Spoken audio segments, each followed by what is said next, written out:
ನಮಸ್ಕಾರ. ರಿವ್ಯೂ ಚಾನಲ್ಗೆ ಸ್ವಾಗತ. ನಾನು ಸೌಖ್ಯ ಗಾಂವ್ಕರ್. ಯೋಗಿ ಆದಿತ್ಯನಾಥ್ಗೆ ಬಹುದೊಡ್ಡ ಗೆಲುವು ಸಿಕ್ಕಿದೆ. ಮಹತ್ವದ ಕಾರ್ಯಾಚರಣೆ ಉತ್ತರ ಪ್ರದೇಶದಲ್ಲಿ ಒಂದು ಬಹುದೊಡ್ಡ ಕಾರ್ಯಾಚರಣೆ ದೇಶದ ಗಮನ ಸೆಳೆದಿರೋದು. ಇತ್ತ ಗುಜರಾತ್ನಲ್ಲಿ ಏನಾಗಿದೆ, ಪಾಕಿಸ್ತಾನದ ಉಗ್ರರನ್ನ ಹಿಡಿದು ಹಾಕಿದ್ದಾರೆ. ಪಾಕಿಸ್ತಾನ ಎಂಥ ಪ್ಲಾನ್ ಮಾಡಿತ್ತು, ಜೈಷ್ ಸಂಘಟನೆ ಎಂತಹ ದಾಳಿಯನ್ನು ಮೋದಿ ತವರಲ್ಲಿ ಪ್ಲಾನ್ ಮಾಡಿತ್ತು. ಈಗ ಅದನ್ನು ವಿಫಲಗೊಳಿಸಿದ್ದಾರೆ. ಬೆಚ್ಚಿ ಬೀಳಿಸುವಂತಹ ಒಂದು ಡೆವಲಪ್ಮೆಂಟ್ ಆಗಿದೆ.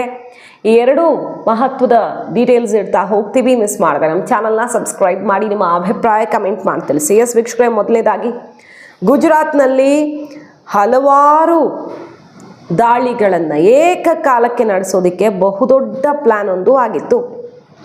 ಈಗ ಆಂಟಿ ಟೆರರಿಸ್ಟ್ ಸ್ಕ್ವಾಡ್ ATS ಗುಜರಾತ್ನಲ್ಲಿ ಮತ್ತು ಮಧ್ಯಪ್ರದೇಶದಲ್ಲಿ ಸುಮಾರು ಪ್ರದೇಶಗಳಲ್ಲಿ ಏಕಕಾಲಕ್ಕೆ ಕಾರ್ಯಾಚರಣೆ ಮಾಡಿದೆ. ಜೈಷ್ ಸಂಘಟನೆಯ ಆದೇಶದ ಮೇರೆಗೆ ಕೆಲಸ ಮಾಡ್ತಿದ್ದವರು ಮೋದಿ ತವರು ಗುಜರಾತಲ್ಲಿ ಬಹಳ ದೊಡ್ಡ ಮಟ್ಟದ ಅನಾಹುತ ಸೃಷ್ಟಿಸೋದಕ್ಕೆ ಪ್ಲಾನ್ ಆಗಿತ್ತು.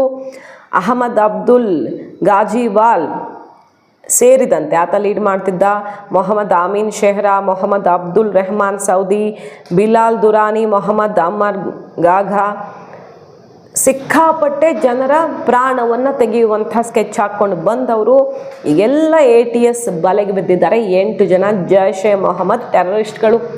ಸೊ ಪಾಕ್ ಭಾರತದ ಒಳಗಡೆ ಉಗ್ರರನ್ನು ನುಸುಳುವಂತೆ ಮಾಡಿ ಮತ್ತೆ ಪಹಲ್ಗಾಮ್ ಮಾದರಿಯಲ್ಲಿ ಕಾಶ್ಮೀರದಲ್ಲಿ ಬಾರ್ಡ್ರಲ್ಲಿ ಮಾಡಲ್ಲ, ನಾವು ಇನ್ನು ದೇಶದ ಒಳಗಡೆ ನುಗ್ತೀವಿ ಅಂತ ಹೊರಟಿತ್ತು. ಈಗ ಅದಕ್ಕೆ ತಕ್ಕ ಉತ್ತರ ಭಾರತ ಕೊಡಬೇಕಾಗತ್ತೆ. ಭಾರತದ ಒಳಗಡೆ ಇನ್ನೂ ಮುಂದಕ್ಕೆ ಬರೋಕ್ಕೆ ಶುರು ಮಾಡಿದ್ರು ಅಂದರೆ ಗುಜರಾತು ಬೇರೆ ಬೇರೆ ರಾಜ್ಯಗಳು ಬಾರ್ಡ್ರ್ ಏನು ಶೇರ್ ಮಾಡುತ್ತವೆ. ಬಟ್ ಇಲ್ಲಿ ಬರೀ ಕಾಶ್ಮೀರದಲ್ಲಷ್ಟೇ ಸೀಮಿತವಾಗಿಲ್ಲ, ಇನ್ನು ಮುಂದೆ ಬೇರೆ ರೀತಿ ಇರುತ್ತೆ. ಮೊನ್ನೆ ನೀರು ಭಾರತ ಸಿಂಧೂ ನದಿ ನೀರು ಕೊಡಲ್ವಾ, ಕೈ ಕಟ್ ಮಾಡ್ತೀವಿ ಅಂತ ಪಾಕಿಸ್ತಾನ ಬೆದರಿಸಿತ್ತು. ಆ ಹೊತ್ತಲ್ಲೇ ಇಂಥದ್ದೆಲ್ಲ ಡೆವಲಪ್ಮೆಂಟ್ ಜೋರಾಗಿ ಆಗ್ತಿದೆ. ಯಾಕಂದರೆ ಅಲ್ಲಿ ನೀರಿಲ್ಲದೆ ಸಾಯೋ ಪರಿಸ್ಥಿತಿ, ಇಲ್ಲ ಮಳೆಗಾಲದಲ್ಲಿ ಕೊಚ್ಕೊಂಡು ಹೋಗೋ ಪರಿಸ್ಥಿತಿಯನ್ನು ಭಾರತ ಸೃಷ್ಟಿಸ್ತಿರೋದ್ರಿಂದ ಕೆರಳಿ ಕೆಂಡವಾಗ್ತಿರುವಂಥ ಪಾಕಿಸ್ತಾನ ಭಾರತದ ಕೈ ಕಟ್ ಮಾಡ್ತೀನಿ, ಕಾಲು ಕಟ್ ಮಾಡ್ತೀನಿ ಅನ್ನೋ ತನಕ ನಾಲ್ಗೆ ಹರಿಬಿಡ್ತಿದೆ. ಈಗ ಉಗ್ರರನ್ನು ಕಳಿಸ್ಕೊಟ್ಟಿತ್ತು ಭಾರತ. ಅವ್ರಿಗೆಲ್ಲರಿಗೂ ಸರಿಯಾಗಿ ಹೆಡೆಮುರಿ ಕಟ್ಟಿ ಆಪರೇಷನ್ ಯಶಸ್ವಿಯಾಗಿದೆ. ಇದು ಒಂದು ಭರ್ಜರಿ ಡೆವಲಪ್ಮೆಂಟು. ಸೊ ಭಾರತ ಸೈನಿಕರು ಪೊಲೀಸರು ಮೈಯೆಲ್ಲ ಕಣ್ಣಾಗಿ ಕಾಯ್ತಿದ್ದಾರೆ. ಭಾರತ ಎಷ್ಟು ದೊಡ್ಡ ಸವಾಲನ್ನು ಎದುರಿಸ್ತಿದೆ ಅನ್ನೋದನ್ನು ಇಲ್ಲಿ ಗಮನಿಸಬಹುದು. ಇನ್ನೊಂದು UPಯಲ್ಲಿ ತುಂಬಾ ಮೇಜರ್ ಇದು. UP ಯೋಗಿ ಆದಿತ್ಯನಾಥ್ ಅವರಿಗೆ ಕೋರ್ಟ್ ಬಲ ಸಿಕ್ಕಿದೆ, ಹೈಕೋರ್ಟ್ ಬಲ ಕೊಟ್ಟಿದೆ.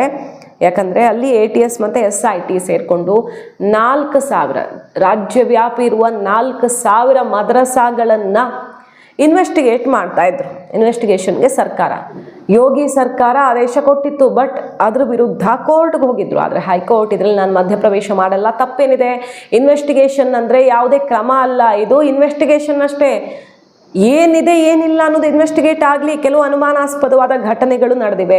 ಅಲ್ಲಿ ಮದ್ರಸಾದ ಒಳಗಡೆ, ಹೊರಗಡೆ ಮದ್ರಸಾ ಅಂತ ಹೇಳಿಕೊಂಡು ಅಲ್ಲಿ ಒಳಗಡೆ ಬೇರೆಯೇ ಆಗ್ತಿರೋದು ಚಟುವಟಿಕೆಗಳು, ಮಕ್ಕಳನ್ನು ಕೂಡ ಹಾಕಿರೋದು, ಹ್ಯೂಮನ್ ಟ್ರಾಫಿಕಿಂಗ್ ಆಗ್ತಿದೆಯಾ, ಅಲ್ಲಿ ಜಿಹಾದಿ ಕೃತ್ಯಗಳನ್ನು ತಲೆಗೆ ತುಂಬ್ತಿದ್ದಾರಾ, ಈ ಥರ ಹಲವಾರು ಆರೋಪಗಳು. ಮತ್ತು ವಿದೇಶದಿಂದ ಇಲ್ಲಿಗೆ ಫಂಡಿಂಗ್ ಆಗ್ತಿರೋದು, ಇದೆಲ್ಲ ಹೊರಗಡೆ ಬಂದಿತ್ತು, ಆರೋಪಗಳು ಕೇಳಿ ಬಂದಿತ್ತು.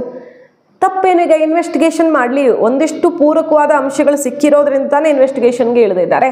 ಅದು ತಪ್ಪ ಸರಿನಾ ಅನ್ನೋದನ್ನು ಹುಡುಕಿ ರಿಪೋರ್ಟನ್ನು ಕೋರ್ಟ್ ತಗೊಂಡು ಹೋಗ್ತಾರೆ. ಆಮೇಲೆ ಇದಕ್ಕೆ ಸಿಕ್ಕಾಪಟ್ಟೆ ವಿರೋಧ ವ್ಯಕ್ತಪಡಿಸ್ತಿದ್ದು ಯಾಕೆ ಅನ್ನೋದು ಗೊತ್ತಿಲ್ಲ. ವಿದೇಶಗಳು ಈ ಮದ್ರಸಾಗಳಿಗೆ ಫಂಡ್ ಕೊಡ್ಬೋದು ಅಂದರೆ ನಮ್ಮ ದೇಶದಲ್ಲಿ ಏನು ಬೇಕಾದರೂ ಮಾಡ್ಬೋದಲ್ವಾ, ಅದನ್ನು ತಡೆಯೋಣ ಹುಡುಕೋಣ ಅಂದರೆ ಯಾಕೆ ಈ ದೇಶದ ರಾಜಕಾರಣಿಗಳಿಗೆ ಮೈಯಲ್ಲಿ ಅವ್ರಿಯತ್ತೆ ಗೊತ್ತಿಲ್ಲ. ಕೋರ್ಟಲ್ಲಿ ಬಿಗ್ ಸೆಟ್ ಬ್ಯಾಕ್ ಆಗಿದೆ ಅಂಥವ್ರಿಗೆಲ್ಲ. ಈಗ UP ಸರ್ಕಾರ ಈ ಇನ್ವೆಸ್ಟಿಗೇಷನನ್ನು ಮುಂದುವರಿಸಿ ಅಂತ ಕೋರ್ಟ್ ಬಲ ಕೂಡ ಸಿಕ್ಕಿದ್ದು. ATS ಮತ್ತು SIT ಇನ್ವೆಸ್ಟಿಗೇಷನ್ ಈಗ ಮತ್ತಷ್ಟು ಆಳವಾಗಿ ನಡೆಯುತ್ತೆ. 4,000 ಮದ್ರಸಾಗಳಿಗೆ ಫಾರಿನ್ ಫಂಡಿಂಗ್ ಆಗ್ತಿತ್ತು ಅನ್ನೋದು ಈಗ ಬಯಲಾಗಿರೋ ಅಂಶ. ಹಾಗಾಗಿ ಅದೆಲ್ಲವನ್ನು ಬೇರೆ ಸಮೇತ ಕಿತ್ತು ಹಾಕೋದಕ್ಕೆ, ಎಲ್ಲಿ ವಿದೇಶಿ ಕೈ ಸೂತ್ರದಂತೆ ನಡೀತಿದೆಯಲ್ವಾ, ಅದಕ್ಕೆಲ್ಲ ತಕ್ಕ ಶಾಸ್ತಿ ಮಾಡೋದಕ್ಕೆ ಯೋಗಿ ಆದಿತ್ಯನಾಥ್ ಈಗ ಮುಂದಾಗಿರೋದು. ಯಾಕಂದರೆ ಇಂತಹ ಕೇಂದ್ರಗಳಲ್ಲಿ ಭಾರತದ ವಿರುದ್ಧ ಏನು ಮಾಡಲಾಗ್ತಿದೆ, ಇಲ್ಲಿ ದಂಗೆ ಎಬ್ಬಿಸೋದಕ್ಕೆ ಏನೇನು ಪ್ರಯತ್ನ ಆಗ್ತಿದೆ, ಯಾರು ಏನು ಮಾಡ್ತಿದ್ದಾರೆ ಎಲ್ಲ ಗೊತ್ತಾಗಬೇಕಲ್ಲ. हम तो परंपरागत मुल्ला और मौलवी बनाने की बजाय हम वैज्ञानिक बनाना चाहते हैं। एपीजे अब्दुल कलाम बने तो वैज्ञानिक बने। स्कूलों में फ्री एजुकेशन की व्यवस्था की जा रही है, आधुनिकीकरण किया जा रहा है। ये डबल इंजन की सरकार पैसा उपलब्ध करवा रही है, लेकिन कठमुल्लापन की संस्कृति नहीं चलेगी। प्रदेश में जो 4000 मदरसे सामाजिक संस्थाओं द्वारा या समाज सेवियों द्वारा चलाए जा रहे हैं, उन पर बंद करने के लिए सरकार ATS से जांच कराने का काम कर रही है। ये समाज में नफरत फैलाने का प्रयास है। ये सरकार का निर्णय पूर्ण रूप से अनुचित और गलत है। प्रदेश की सुरक्षा सर्वोपरि है। उत्तर प्रदेश के मुख्यमंत्री उत्तर प्रदेश की सुरक्षा के लिए हमारे यहाँ की जो फोर्सेस हैं उनको खुली छूट दी है कि वह किसी भी शिक्षण संस्था की किसी की भी जांच कर सकते हैं। जब से दिल्ली ब्लास्ट हुआ है उसके बाद से कई संस्थाएं और कई स्थान जो है चिन्हित किए गए हैं जहां से सवाल जवाब किया जा रहा है। और यह गंभीर मामला है कि उत्तर प्रदेश के अंदर किसी भी तरह के अतिवादी संगठन या आतंकवादी संगठन के पांव नहीं जमने चाहिए। इसलिए उत्तर प्रदेश की फोर्सेस तमाम विषयों पर जांच, वो एक बड़े दायरे में जांच कर रही है, जिससे कि सारे के सारे मदरसों में कहां से फंडिंग आ रही है, कौन कौन से लोग उसको फंड कर रहे हैं, उनके मैनेजमेंट में कौन कौन लोग हैं, कितने कितने उन लोगों ने खाते रखे हुए हैं, इसके बारे में सारी जानकारी उपलब्ध होनी चाहिए। सिक्योरिटी रीजन से ये जांच चल रही है। कुछ केसेस ऐसे सामने आए हैं जहां पर टेरर फंडिंग मदरसों के द्वारा हो रही है। आपत्ति ये थी कि हम ज्यादातर जानकारी दे चुके हैं 2017 में, हमें दोबारा से ये जानकारी देने के लिए बाध्य न किया जाए। और दूसरा उनका ये आपत्ति थी कि ATS को मदरसा एजुकेशन के तहत में कोई भी राइट नहीं है, इसलिए वो ऐसी इंक्वायरी नहीं कर सकते।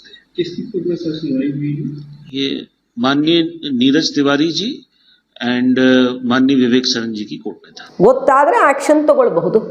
ಫಾರಿನ್ ಫಂಡಿಂಗು NGOಗಳಿಗೆ ಅದಕ್ಕೆ ಇದಕ್ಕೆ ಬರದಂತೆ ತಡೆಯೋದಕ್ಕೆ ಈಗಾಗಲೇ ಸ್ಟ್ರಿಕ್ಟ್ ಆಕ್ಷನ್ ತಗೊಳ್ತಿದೆ ಅಮೆರಿಕ ಸೇರಿ ವಿವಿಧ ರಾಷ್ಟ್ರಗಳಿಗೆ. ಇದು ನುಂಗಲಾರದ ತುತ್ತಾಗಿದೆ ಭಾರತ ಸರ್ಕಾರದ ಕ್ರಮ. ಟ್ರಂಪೇ ಬಾಯ್ ಬಿಟ್ಟು ಹೇಳಿದ್ರು ಇಲ್ಲಿ ಎಲೆಕ್ಷನ್ ರಿಸಲ್ಟ್ ಚೇಂಜ್ ಮಾಡೋದಕ್ಕೆ, ನಾಯಕತ್ವ ಚೇಂಜ್ ಮಾಡೋದಕ್ಕೆ ಎಷ್ಟು $1 ಮಿಲಿಯನ್ ಫಂಡಿಂಗ್ ಆಗಿತ್ತು ಭಾರತಕ್ಕೆ, ಯಾಕಷ್ಟೆಲ್ಲ ದುಡ್ಡು ಅಮೆರಿಕದಿಂದ ಭಾರತದ ಎಲೆಕ್ಷನ್ಗೆ ಬರಬೇಕು ಅಂತ ಹೇಳುವ ಮೂಲಕ USAID ಭಾರತದಲ್ಲಿ ಕೆಲವರ ಜೊತೆ ಕೈ ಜೋಡಿಸಿದೆ ಅನ್ನೋದನ್ನು ಅಧಿಕೃತಗೊಳಿಸಿದ್ರು. ಇನ್ನು NGOಗಳಿಗೆ ಬರುತ್ತೆ, ಮದ್ರಸಾಗಳಿಗೆ ಬರುತ್ತೆ, ಎಲ್ಲೆಲ್ಲಿ ಬರ್ತಿದೆ ಹಾಗಾದರೆ ಎಲ್ಲ ಈಗ ಪತ್ತೆ ಹಚ್ಚಬೇಕಾಗಿದೆ. ಸೊ BJP ಆಡಳಿತದ ಸರ್ಕಾರ ಇರೋ ರಾಜ್ಯಗಳಲ್ಲಿ ಭರ್ಜರಿ ಕಾರ್ಯಾಚರಣೆಗಳು ಈಗ ಶುರುವಾಗಿರೋದು ಅಂಥವ್ರಿಗೆಲ್ಲ ಎದೆ ನಡಗಿಸುವಂತೆ ಮಾಡ್ತಿದೆ. ಆಶ್ಚರ್ಯ ಅಂದರೆ ವಿದೇಶಿ ಕೈವಾಡ ಹೊಂದಿರೋರ್ಗೆ ಮಾತ್ರ ಅಲ್ಲ, ಇಲ್ಲಿರೋರಿಗೂ ಕೆಲವ್ರಿಗೆ ಭಯ ಶುರುವಾಗಿದೆಯಲ್ಲ ಅನ್ನೋದೇ ವಿಪರ್ಯಾಸ. ಅದನ್ನು ವಿರೋಧಿಸ್ತಿದ್ದಾರೆ. ಫಂಡ್ ಬರಲಿ ವಿದೇಶದಿಂದ, ಮತ್ತು ಇಲ್ಲಿ ಮದ್ರಸಾಗಳನ್ನು ಯಾಕೆ ಇನ್ವೆಸ್ಟಿಗೇಟ್ ಮಾಡಬೇಕು ಅನ್ನುವಂಥ ಪ್ರಶ್ನೆ ಇವ್ರಿಗೆ ಯಾಕೆ ಬರುತ್ತೆ ಅನ್ನೋದೇ ಆಶ್ಚರ್ಯ. ಕಾದ್ ನೋಡೋಣ. ಮಾಹಿತಿ ಇಷ್ಟ ಆಗಿದ್ರೆ ಮಿಸ್ ಮಾಡಿದ್ರೆ ನಮ್ಮ ಚಾನಲ್ನ ಸಬ್ಸ್ಕ್ರೈಬ್ ಮಾಡಿ, ನಿಮ್ಮ ಅಭಿಪ್ರಾಯ ಕಮೆಂಟ್ ಮಾಡಿ ತಿಳಿಸಿ. Thank you.